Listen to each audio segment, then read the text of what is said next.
just feeling Cecilia's presence and her welcomingness. And it was shortly, I think, before there was an exhibit of the prints from Cecilia's years of efforts as a printmaker, and they were remarkable. So that's when I really knew that you were an artist, because I hadn't known you really well. I just, you know her as the rector's wife if you come in as a new person. But Cecilia has been, I like to say she's been a mentor to me, but she's really been an encourager and a guide and an inspiration to me. And when the idea for her show, which was a new show because it's a, Cecilia is not just a printmaker. She is an incredible knitter. She does felting. She does painting and drawing. So this gives us a chance to see the fullness of so much of her creative work. And they're tiny, they're small pieces with really big ideas in them. And they're inspiring. So I'm appreciating that you're all here. I've seen people take really looks. And I want you to be reminded that the image that's on the cards is right in the center. It actually exists. It's a real thing. And I think you might talk about that. So I'm just going to let Cecilia talk, but I'm so blessed that you're here and you're willing to share all of this with us. And I can't wait to hear what you have to say. Thank you.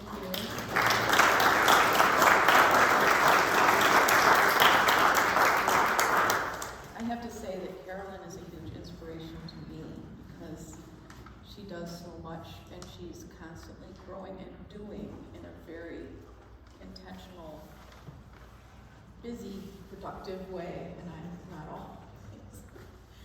So I also want to thank Jamie, whose music is breathtaking, and I hope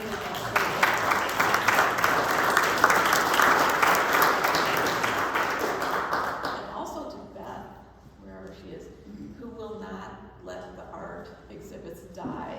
She keeps it going, and it was her idea to, I do other work besides work this small, but she's the one who said, you need to do a small work in huge frames. And so here it is, and thank you for that.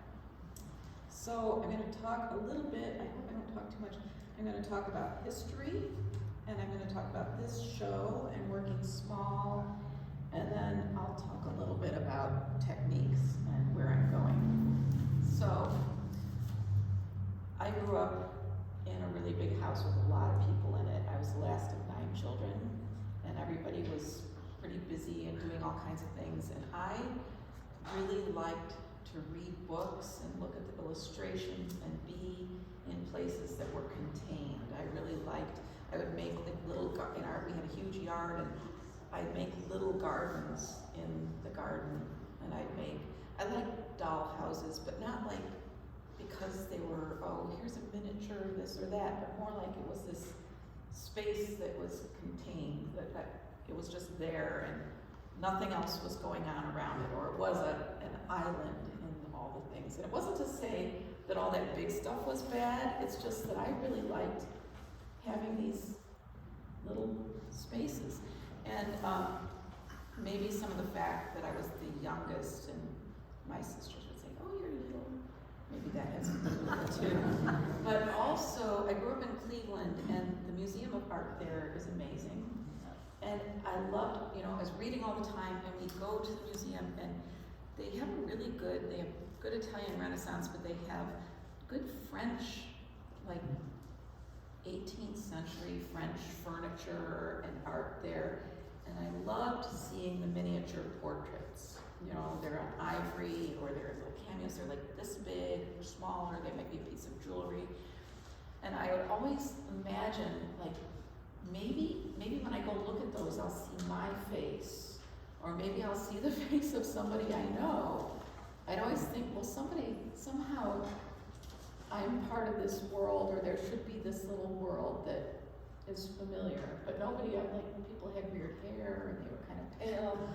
But so this actually I did recently, but it just because I came across this frame.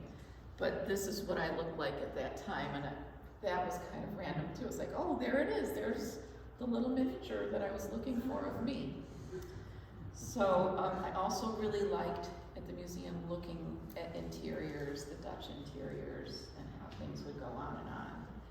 And none of this was to say that I felt like I want to make small work or I want to do this. Actually, I was telling somebody that I used to write books and illustrate them because I liked the idea of here's a story that I can control. But that's not the only thing about what I do. But when I went to college, I had a teacher who made me learn to draw, and he made everybody learn to draw really well. And if you didn't, you didn't do so well. but and his name's Martin Garhart. Now he lives in Wyoming and does Western painting because he's from the West. But this thing is, anyway. He told us that we had, for our final drawing, we all learned to draw with subjective line and cross-hatching and drawing every shadow and every object that you see within an object. But for our final exam for our beginning drawing class was we had to make a big drawing and a small drawing. So this was my small drawing, which isn't very small, but those were the parameters he gave us. And his thing that he said that I'll never forget was, when you make something small, it can be across the room, and you have to make it so that when somebody makes the effort to walk up to it, they're rewarded. Because sometimes you aren't. And he said, no, because sometimes it's like, oh, that looks great from over there, and I like those colors, and you get there, and it's still that same thing, and you still like those colors, and it's what it is. But he said you have to give people something for going up there to see it.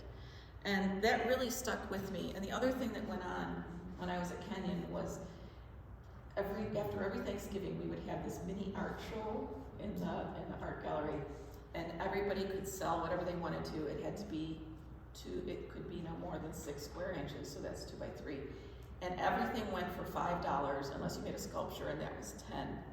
So all the art majors would go home over Thanksgiving and make all these little drawings, and we'd have the mini art show, and we'd make a lot of money for Christmas. and Martin Garhart, my teacher, made one, and the rule was you couldn't just go in there and say, I want the Martin Garhart drawing or the George Smith drawing. You had to walk around the gallery and see everything and get it. So I did, and I have Martin Garhart drawing, and it's about where he lived. Like, he's from Black Hills of South Dakota, and he lives in Wyoming now. So it's really about him and his work. So I'm really happy to have it. But the thing is that he really, besides talking about drawing small, that I loved, the main thing that he taught me about that idea is when you draw something, you don't want to, or I want to say you, I don't want to disappoint anybody. So when I draw, I feel like if I put something there, I want to add some more about that. I want to make it exactly what I see. And when things are this small, I'm still doing that because I can't leave out the light switch or the shadow below the light switch because it's there. And I mean, the guy was kind of a hard ass.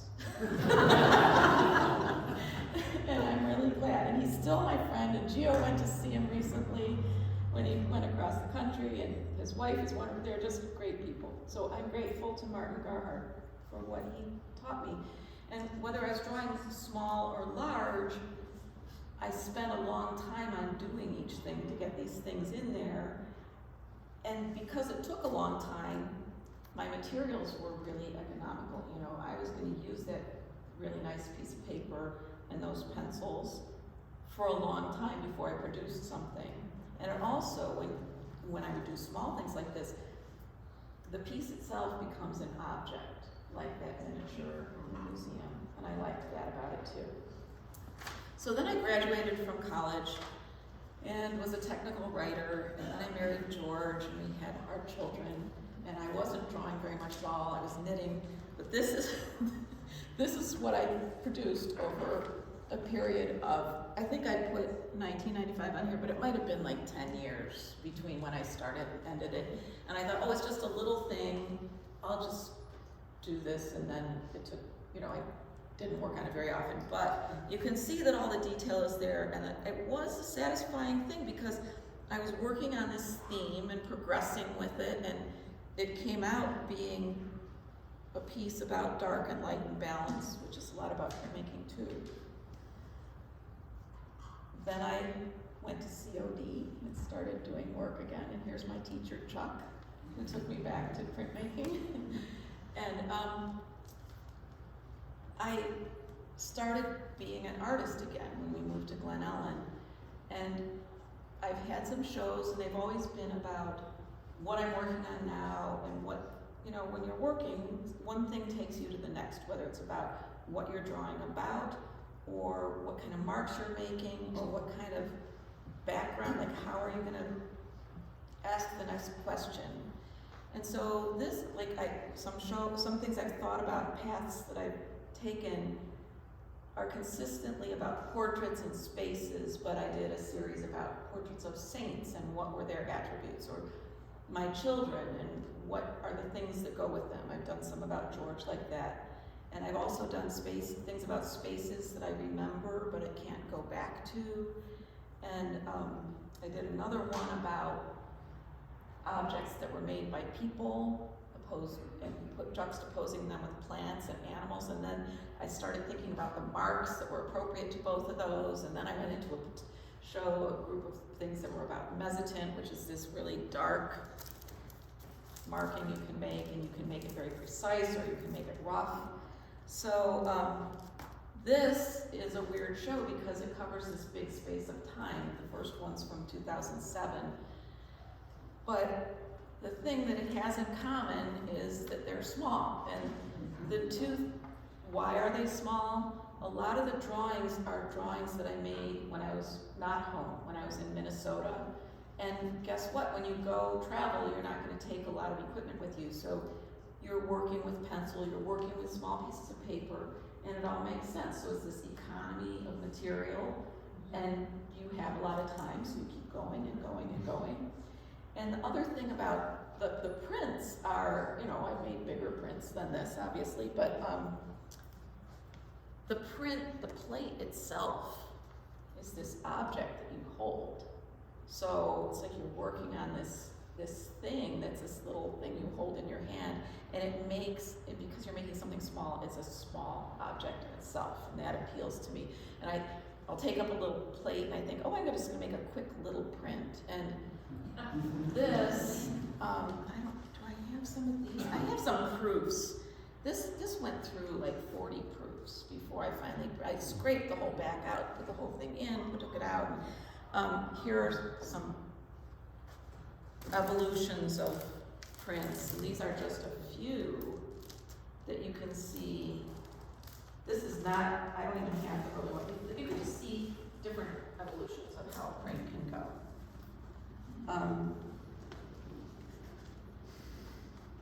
Sorry, I'm kind of going all over the place.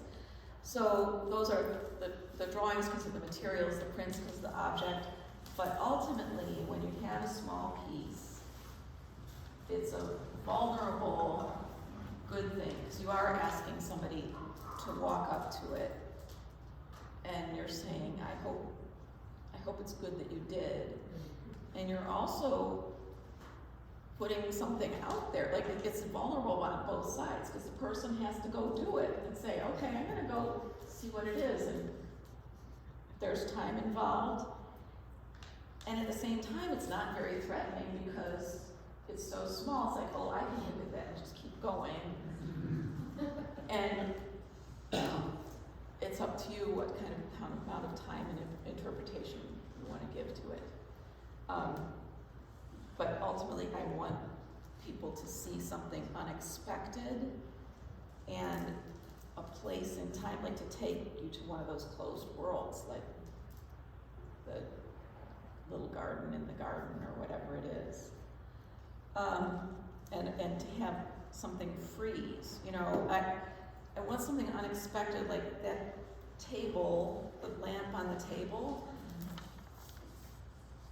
I try, the thing that I've always struggled with is I don't want my topics to be precious. I'm saying a lot to Chuck because he knows a lot more about me making art than most people here. But I don't want it to be like, oh, people do say all the time, it's so cute.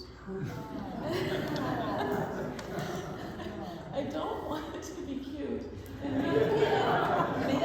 maybe it is.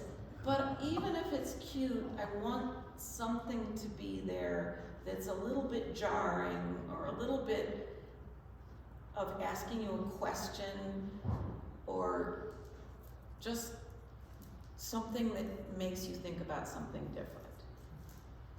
And maybe that's like, well, if I were making it, it would be this way. Or, you know, I don't like the way that is. I should also talk about techniques. And when I have some of my printmaking tools here. When you work on a print, you're drawing with a very small needle. And you can draw directly on the plate, or you can draw in wax, which is a lot less resistant, and you can get detailed lines and they etch clean in acid. Or there are lots of other tools you can use, like I did in this mezzotint thing.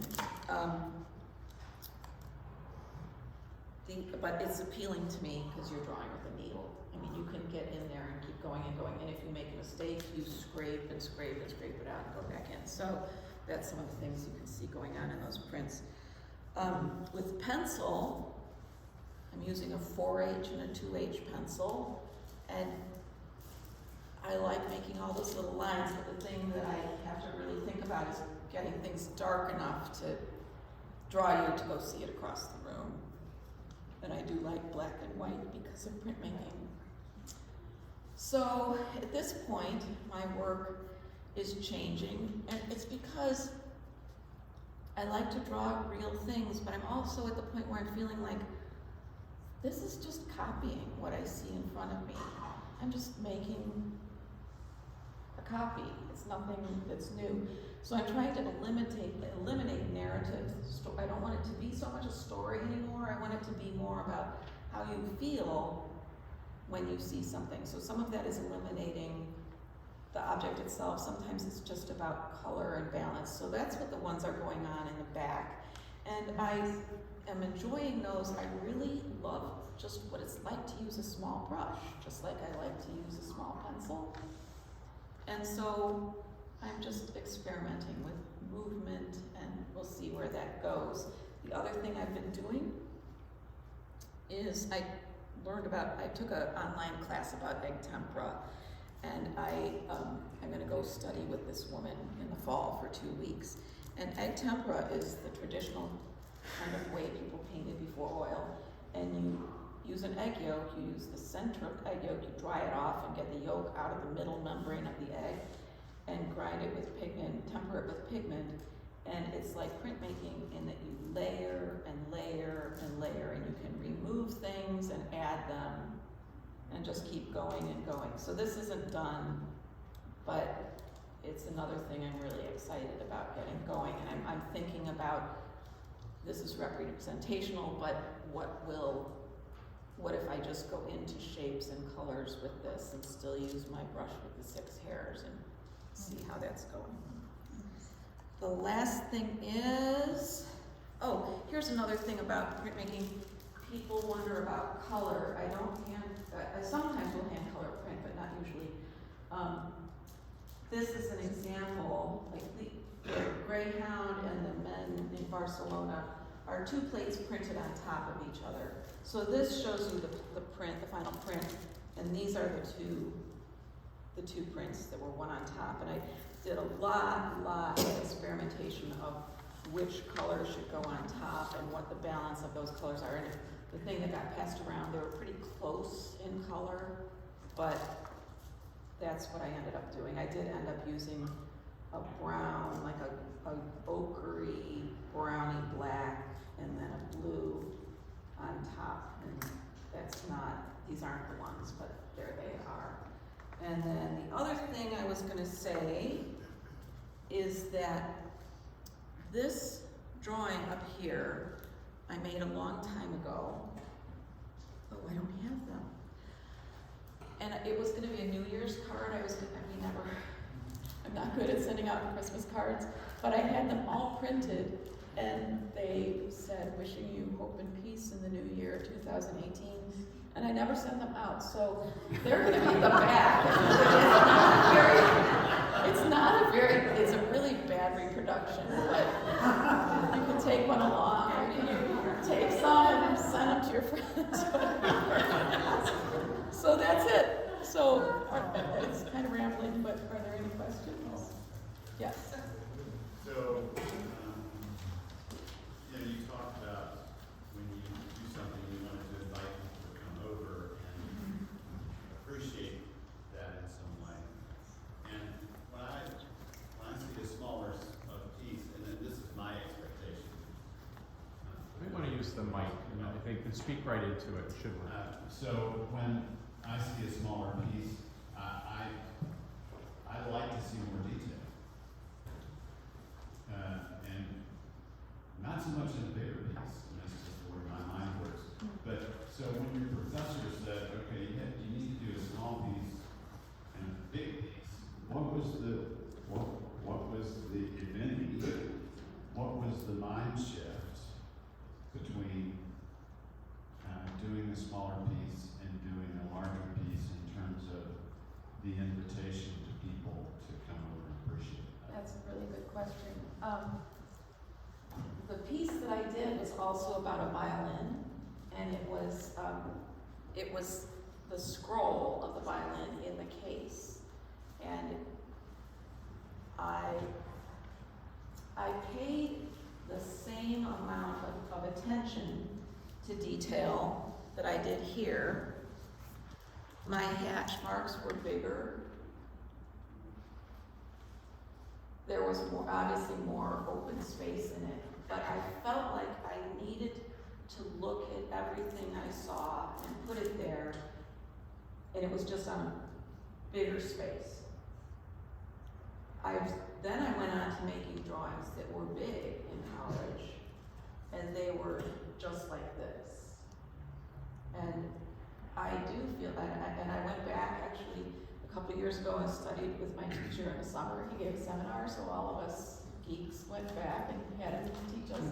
And it was the same way. It's just, I think I like to see every bit that there is to see and show that there. That's not to say that everything I do is this detailed, but it's just about paying attention to what's important. But sometimes the thing that's important is like, what is that surface like? Or like the thing for this, what was important is that it's this big, this huge, heavy cabinet at the Historical Society. And so I wanted to make it really sitting there in that space. I don't know if I'm answering. That you answered it perfectly.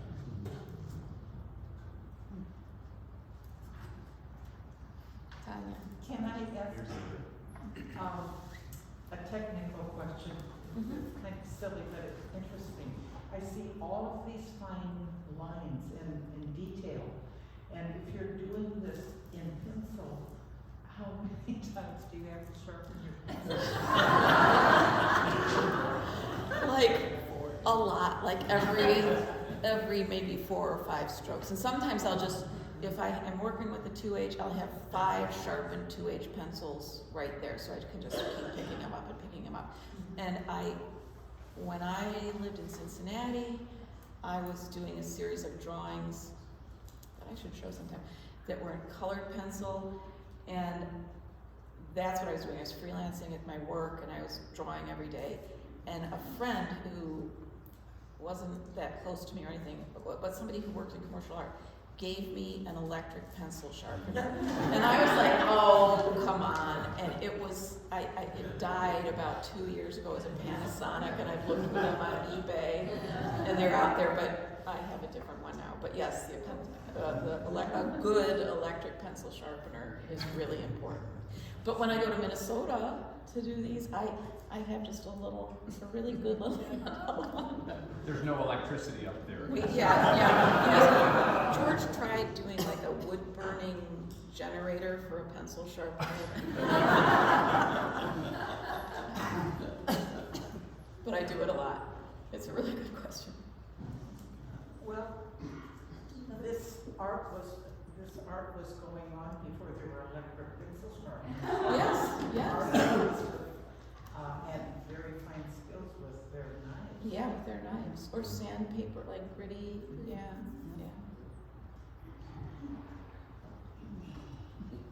I don't know why I keep seeing them. So I'm not sure if you talked about this, we came in a little late, but when you're doing prints like mezzotins or the plate work, you're doing it backwards, right? Yeah. So how does your brain, how do you think like that? Well, it's interesting because sometimes it's important to me. Sometimes I'll just draw on the plate or work on the plate looking at the object, like the little tiny thing that I sent the proofs around, that one that I made for the neighbors. I just looked at the thing sitting on my table and I drew it because I didn't care. I didn't care if it turned out backwards. But the thing that I kept doing sometimes people will look at a mirror, or you can do it on your phone and flip the image. But I turn things upside down. Like when you're drawing, if you turn it upside down, you can see what's off balance, like, oh, that side's too narrow, or that's looking wonky. So that's a big thing. So you're drawing backwards and upside down. Well, no, I don't draw upside down. I just see what I need to fix upside down, and then I turn it right side up to fix it. But sometimes, a long time ago, I made a print about the house I grew up in, and everything was the wrong size. Like the stairs were really small, and the landing was huge, and everything. But it was just the way I remembered it. So I was just going at this plate, and my brother saw it. I said, "So look at this. What's this?" And it was the chair, it was the cabinet by the stairs, it was everything. And he's like, "I don't know what that is," because it was backwards. So sometimes I'll make a drawing, or if I'm using a photograph as reference, we can talk about that too, but sometimes I'll flip it around and draw from the reversed image. Like sometimes I'll draw things on tracing paper, and then I turn it over and I draw on the plate from that tracing paper drawing. Yeah, because I've done a little drawing, and I can't, like, if you turn it the wrong way, it often looks off balance. Yeah. So upside down is good.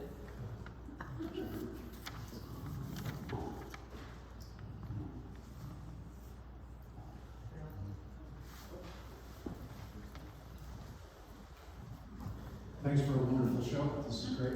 Thank you so much, Andrew. Yeah, so I was just a couple things. Wondering what your favorite piece is that you've ever worked on. Oh, that I've ever worked on? Well, what are you creative? In here or ever? Ever. Oh, I feel like there are some. At one point I did this 3-color print of an icon, the Madonna, and it was horrible. And I did a key plate, is that what you call it? Key plate that was going to kind of hold it all together, and that turned out to be the thing. It was hands and the face, and then I wrote backwards in text the story of what the icon was, and that's something I liked. I really love my print of Quinny, the greyhound, the black one back there. I only made a few of those, and I wish I had made more, and I destroyed the plate because I was doing other things to it. And I especially love it because we lost Quinny right before Christmas. So that one I did quickly. Are the door glazers here? Lynn remembers when I made that. I did it quickly, and it just happened, and I was going at it with my tools, and there she was. So I like that one. There are other drawings too. What Wait, I gotta find the photo. Honor your wife. No. toucan. That's what I wanted to- Oh my God, I think everybody wants to know Oh, the why toucan. there's a toucan in a bell jar, and why that's the cover photo on your show, Okay. and why it's here. Well, it's the cover photo on the show because it was gonna reproduce well, whether it was in color or black and white. And it's also weird enough that it seemed like something people would wanna go see. And I made it, I don't know why I made that little drawing one time, and I was corresponding with Marty, my teacher, oddly enough, and I sent some, it was when Gio went to see him. So I sent this email and said, oh, it was so great that Gio got to meet you during COVID in your driveway, and you let him take a shower and everything. And then I put that drawing at the bottom with a quarter next to it, and he wrote me back, and then at the end he said, nice drawing. But the reason,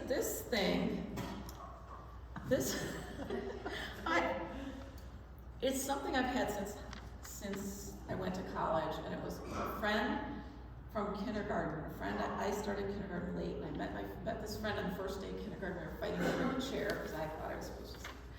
And he turned out to be a really amazing person, along with this other girl from kindergarten. We all hung out in high school and made art.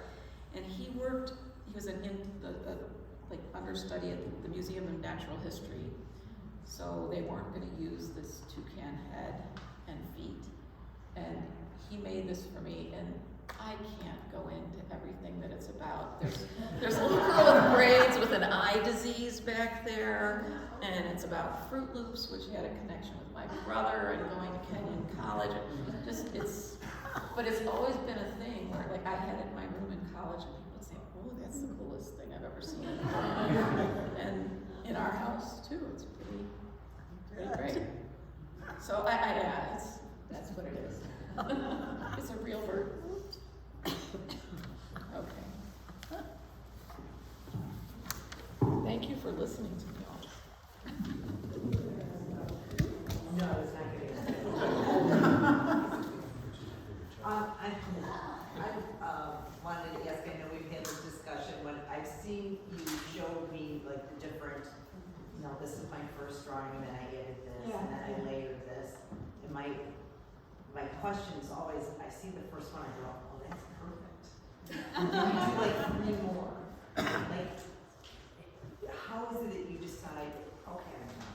Like, you could just keep doing that. Well, actually, you were at my studio, and I said, okay, I'm done. And I gave you a proof. Remember, it was this little thing. And then I looked at it after you left, and I did a little more, and I completely ruined it. I botched it. It got really rough. And then I worked on it again and again. And I think the thing I was doing to this thing was, it was all there and it was really fine, but it was all pretty even. And I wanted something to be dark. I wanted some things to make it less bland. And I thought, I really need to make these little objects in the front, or I don't know. And then I went in there with my needle, and it got really rough and dark and awful. And so then I had to go back, and I ended up scraping it all out and putting it back in. And I wanted, but usually it's just to add depth. And I don't mind doing that, because things that have history are more. And the same thing goes on with the drawings. You don't know how many times I erase everything. Like in this little lamp, I drew it all, and then I erased to make the light glow. But also, there are lots and lots of things that I erased and put back in, and erased and put them back in, because when you make a mark on something small and it's not right, it's not going to be right. When you draw a huge, life study, maybe if there's some things that are a little bit off, you're looking at this big thing and your eyes compensate, or it's not so noticeable. But this is like, you gotta get the corner of the mouth going the right way, or she's gonna look really mad, or, you want to do that. So it's all about putting things in and taking things out. And with pencil, I mostly draw on this Arches compress. I have a battery operated eraser. And so, like, if I smudge the edges of the image and I've taken off my marking tape. You can really clean that up in a good way, or you can really get back to the paper if you have the right equipment to do it.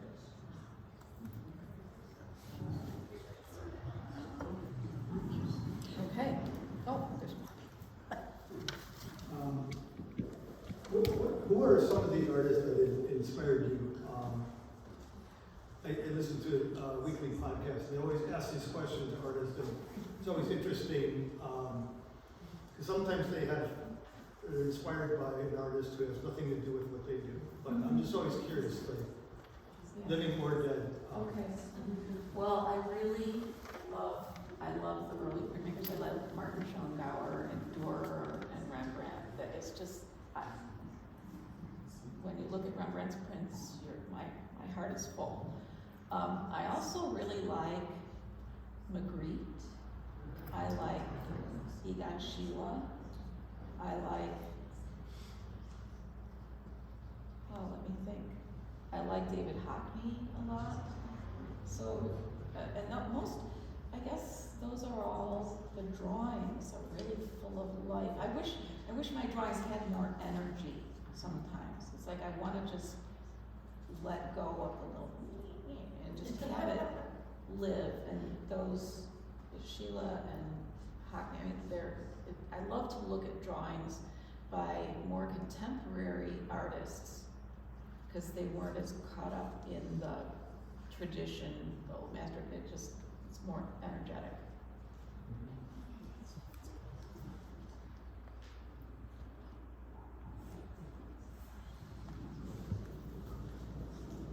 We should take like one more after this, and then let everybody go have some more wine. Delicious treats. This will be a quick question. When you're working on your plate and there's something that you would like to do differently, do you have to scrape the entire plate clean, or do you just scrape part of it? And how do you keep the plate, when you scrape it, uniform? Do you want to take this question?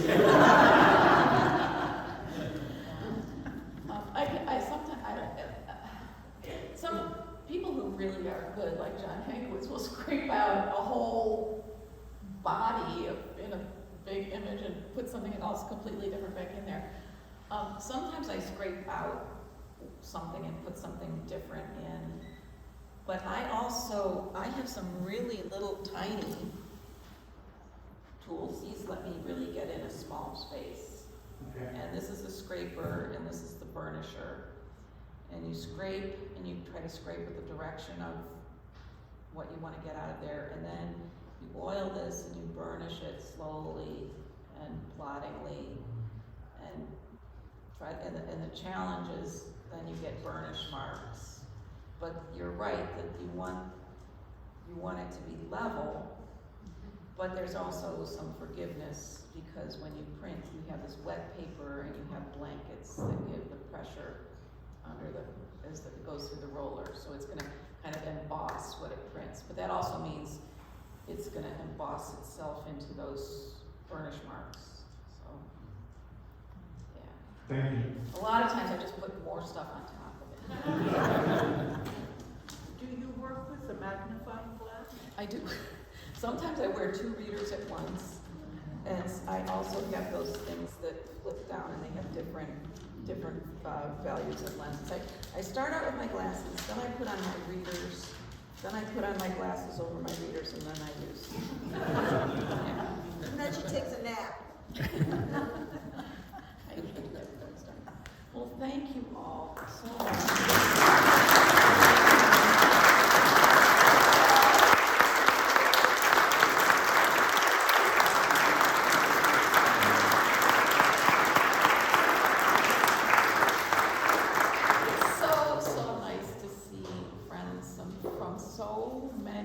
Different places, and you should all know each other because you're all here. It's really nice of you all to come. I really appreciate it. So, have some more. Oh, and one thing to ask you, when you leave, besides getting your New Year's card, if you could write your name in my book so that I can remember that you're there. Okay. So we can all go mingle with more food week? It's Friday night.